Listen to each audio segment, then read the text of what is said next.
2025, what a year. We started out this year in the Regional Integration Coordination Office talking about a year of influence.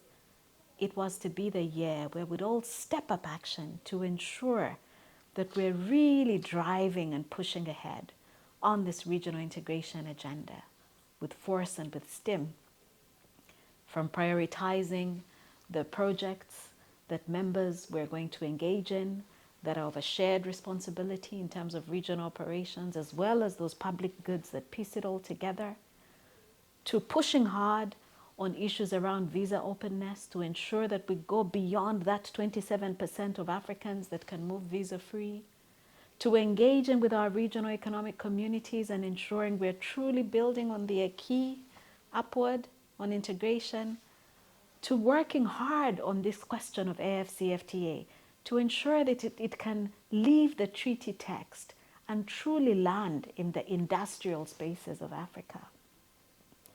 It has been quite the year, changing the narrative in terms of how we tell stories about integration. The Integrate Africa magazine, a powerful piece that we brought to the world to tell a story of how this is indeed Africa's regional integration bank.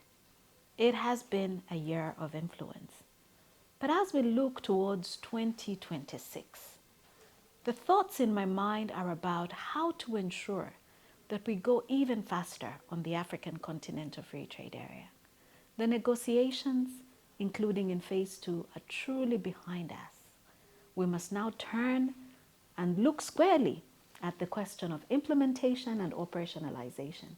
Implementation from the perspective of countries reforming their regimes to ensure that they offer that preferential tariff treatment and regulatory treatment to the goods and services from other state parties, but also implementation from the perspective that the Secretariat continues to support members' efforts in collecting that goodwill around trade preferences for intra-African trade.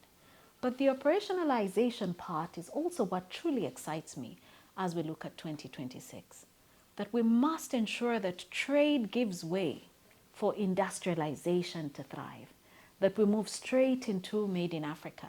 We move straight into activating the value chains.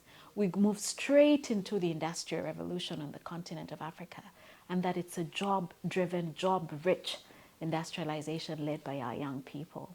So as you go away for the year as well to take some well-deserved rest with family and friends, I know you'll be thinking about a lot of things, but when you come back, I look forward to having conversations with all of us about that important resolution we're all going to make for 2026 to push hard on Integrate Africa.